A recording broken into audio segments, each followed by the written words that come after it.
നമ്മൾ ഇന്ന് ഒരു ഈവനിങ് സ്നാക്കായിട്ട് കൊക്കുവടയാണ് ഉണ്ടാക്കുന്നത് കേട്ടോ. ഈ കൊക്കുവട എന്ന് പറഞ്ഞാൽ തൃശ്ശൂർക്കാരുടെ പേരാണ്.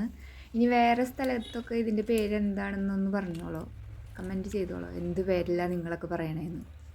ഇവിടെ കൊക്കുവട, പിന്നെ പക്കോട അങ്ങനെ എന്തൊക്കെ ഉണ്ടെന്ന് തോന്നുന്നുടാ, നമുക്ക് അത്ര ശരിയായിട്ട് അറിയില്ല. ഇതിനായിട്ട് 1 കപ്പ് കടലമാവ് എടുത്തു, 1/2 കപ്പ് അരിപ്പൊടി എടുത്തു, 1/2 ടീസ്പൂൺ മഞ്ഞൾപ്പൊടി, പിന്നെ 1.5 ടീസ്പൂൺ മുളക് പൊടിയാണ് എടുത്തത്, എരിവുള്ള മുളക് പൊടിയാണ്. ഇനി കളർ വേണമെങ്കിൽ കുറച്ചും കൂടെ കാശ്മീരി ചില്ലി ചേർത്താൽ നല്ല കളർ ഉണ്ടാവും. പിന്നെ ഒരു 1/4 ടീസ്പൂൺ കായപ്പൊടി, 1 ടീസ്പൂൺ ഉപ്പ്, ഇതൊക്കെ ഇട്ടിട്ട് നേരിട്ട് ഇടാണ്ട് അരിപ്പയിലിട്ടായിരിക്കണമെന്ന് വെച്ചാൽ അപ്പോൾ വേഗം മിക്സായിട്ട് കട്ടയൊക്കെ പോയി കിട്ടും. പിന്നെ ഇതിലേക്ക് മസാലയായിട്ട് 2-3 പച്ചമുളകും 2-3 വെളുത്തുള്ളി, ഒരു ചെറിയ കഷ്ണം ഇഞ്ചി, കുറച്ച് വേപ്പില, പിന്നെ ഒരു 1/2 ടീസ്പൂൺ പെരിഞ്ജീരകം കൂടി ഇട്ട് മിക്സിയിൽ നന്നായിട്ട് കുറച്ച് വെള്ളം ഒഴിച്ചിട്ട് നന്നായിട്ട് അരച്ചെടുക്കുക. അതിങ്ങനെ അതിൻ്റെ വെള്ളം നമ്മളിതിൽ ഒഴിച്ചാൽ മതി, അല്ലെങ്കിൽ ഇതിൽ തരിയായിട്ടുണ്ടെങ്കിൽ നമുക്ക് പിഴിയുമ്പോൾ അതിൻ്റെ ഉള്ളിൽ തടസ്സമായിട്ട് നിൽക്കും. അമ്മി ഉണ്ടെങ്കിൽ അമ്മിയിൽ നന്നായിട്ട് അരച്ചെടുത്തിട്ട് ചേർത്താലും കുഴപ്പമില്ല. പിന്നെ അതിൽ 2 ടീസ്പൂൺ എണ്ണയാണ് ചേർത്തത്. അപ്പോൾ നമ്മൾ ചേർത്തത് എള്ളെണ്ണയാണ്, സൺഫ്ലവർ ഓയിലോ എന്തായാലും ചേർത്താൽ മതി 2 ടീസ്പൂൺ. പിന്നെ അത് നന്നായിട്ട് മിക്സ് ചെയ്തിട്ട് കുറേശ്ശെ വെള്ളം ഒഴിച്ചിട്ട് കുഴയ്ക്കുക. ഒന്നായിട്ട് വെള്ളം എല്ലാതും ഒരുമിച്ച് ഒഴിക്കരുത്, അപ്പോൾ നമുക്കിതിൻ്റെ പാകം അറിയില്ല. എന്നാൽ ഇത് കുറച്ച് പൊടിയുള്ളോ, പിന്നെ കടലമാവും അല്ലേ, വെള്ളം ഒഴിക്കുമ്പോഴേക്കും വേഗം തന്നെ ലൂസായി പോവും. അതുകൊണ്ട് കുറേശ്ശെ ഒഴിച്ചാൽ മതി. കൂടുതൽ വെള്ളമായാൽ നമുക്കിത് ശരിക്കും ഇതിൻ്റെ ഷേപ്പ് കിട്ടില്ല. ഇതിൻ്റെ കുഴയ്ക്കൽ നന്നായാലാണ് നന്നായിട്ട് നല്ല റിബൺ പോലെ ഇങ്ങനെ വരിക കൊക്കുവട. നന്നായിട്ട് മിക്സ് ചെയ്തിട്ട് ഇതെല്ലാതും കൂടെ കുഴച്ച് കഴിഞ്ഞിട്ട് പിന്നെ നമ്മളിതൊരു 10-15 മിനിറ്റോളം റെസ്റ്റ് ചെയ്യാനും വെക്കണം. കാരണം ഈ അരിപ്പൊടിയൊക്കെ നന്നായിട്ട് വെള്ളമൊക്കെ കുടിച്ച് വന്നൊന്ന് സോഫ്റ്റ് ആവണ സമയം കൊടുക്കണം നമ്മൾ, അപ്പം തന്നെ ഉണ്ടാക്കണ്ട. പിന്നെ കുറേശ്ശെ വെള്ളം ഒഴിച്ചിട്ട് കുഴയ്ക്കുക കേട്ടോ. ഇതിപ്പോൾ ഒരു നേരത്തേക്ക് കുറച്ച് അളവിലാണ് കാണിക്കുന്നത്. ഇതിൻ്റെ കൂടുതൽ ക്വാണ്ടിറ്റി ഉണ്ടാക്കണമെങ്കിൽ ഇതിൻ്റെ അളവ് അതനുസരിച്ചിട്ട് കൂട്ടിയെടുക്കുക. അപ്പോൾ ഇതെല്ലാം കുഴച്ച് കഴിഞ്ഞു. ഇതാണ് ഇതിൻ്റെ പാകം. ഇത് ഇങ്ങനെ ഒരു 15 മിനിറ്റ് ഇരിക്കട്ടെ റെസ്റ്റ് ചെയ്യാനായിട്ട്.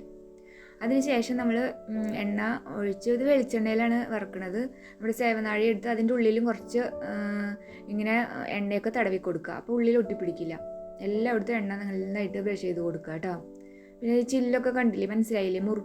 മുറുക്കിൻ്റെ അല്ല, സോറി, ഈ കൊക്കുവടയുടെ ചില്ല് ഇങ്ങനെ നീളത്തിൽ വര പോലെ ഉള്ളത് ഉണ്ടാവില്ലേ, അതാണ്. അപ്പോൾ ഇതിൽ എള്ളൊക്കെ ചേർക്കുന്നുണ്ട്, പക്ഷെ ഇപ്പോൾ ഇതിൽ എള്ള് ചേർക്കണില്ല. കാരണം ഇവിടുത്തെ ഈ ചില്ലിന് അതിൻ്റെ ഉള്ളിൽ എള്ളിട്ടിട്ടുണ്ടെങ്കിൽ അതിങ്ങനെ തടസ്സമായിട്ട് നിൽക്കുക. അപ്പോൾ ചിലവർ കൂടുതൽ വീതിയുള്ള ഹോളൊക്കെ ആണെങ്കിൽ എള്ളിട്ടാൽ കുഴപ്പമില്ല. എള്ളും വേണമെങ്കിൽ ഇതിൽ ചേർക്കും, നമ്മൾ വീട്ടിലൊക്കെ ചേർക്കാറുണ്ട്. പക്ഷേ ഈ ചില്ല് അതിന് പറ്റിയതല്ല. അപ്പോൾ അതിൽ തടസ്സം വന്നിട്ട് ഇങ്ങനെ വിട്ട് നൂല് പോലെ പോരും, ശരിക്കും ഇങ്ങനെ റിബൺ പോലെ പോരില്ല. അപ്പോൾ ഈ ഉഴച്ച് വെച്ചത് ഫുള്ള് ഈ സേവനാഴിയിൽ കൊള്ളണം, അത്രയ്ക്കുള്ളൂ കേട്ടോ. എണ്ണ നന്നായിട്ട് ചൂടാവുമ്പോൾ മീഡിയം ഫ്ലെയിമിൽ വയ്ക്കുക. നന്നായിട്ട് ചൂടാവണം, അതിന് ശേഷം തീ കുറച്ചാൽ മതി. എന്നിട്ട് കുറേശ്ശെ ഇട്ടിട്ട് ഇങ്ങനെ വറുത്തെടുക്കുക. വലിയ ചട്ടിയാണെങ്കിൽ കുറേ എണ്ണ ഒഴിച്ചിട്ട് ഒറ്റ ട്രിപ്പിൽ വേണമെങ്കിൽ നമുക്ക് ഇതാക്കാം. പക്ഷേ ഇത് കുറച്ച് എണ്ണയിൽ കുറേശ്ശെ ഇട്ടിട്ട് നമ്മൾ വറുത്തെടുക്കണുള്ളൂ. പിന്നെ ഇത് കുറച്ചല്ലേ ഉള്ളൂ. കുറേയൊക്കെ ഉണ്ടാക്കുമ്പോൾ വലിയ പരന്ന പാത്രത്തിൽ ഇട്ടോളൂ, അപ്പോൾ എണ്ണ കൂടുതൽ ഒഴിക്കും, കുറച്ച് കൂടുതൽ സ്പേസും ഉണ്ടാവും.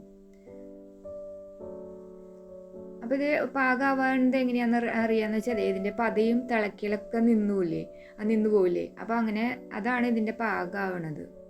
ഇപ്പോൾ പാകമായി, ഇപ്പോൾ ഇതിൻ്റെ തിളക്കലും ഒക്കെ മാറി. അപ്പോൾ നമ്മളത് കോരിയെടുക്കുക.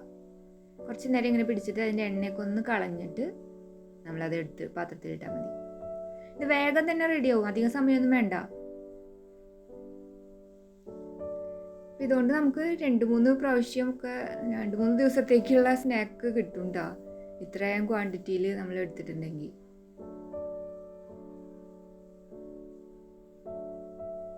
ഒന്നും കൂടെ ശ്രദ്ധിച്ചോ. ആദ്യം നമ്മളിങ്ങനെ പിഴിഞ്ഞ് അതിൽ ഇടും കൊക്കുവട, എന്നിട്ട് നന്നായിട്ട് തിളക്കി, എന്നിട്ട് കുറച്ച് നേരം ഒരു 2 മിനിറ്റ് അങ്ങനെ കിടക്കട്ടെ, അല്ലെങ്കിൽ പെട്ടെന്ന് മറിച്ചിട്ട് ആ പൊട്ടിപ്പോവും. അത് കഴിഞ്ഞ് അതൊന്നും ഉറക്കില്ലേ, ആ സമയത്ത് നമ്മളൊന്ന് തിരിച്ചിട്ട് കൊടുക്കുക.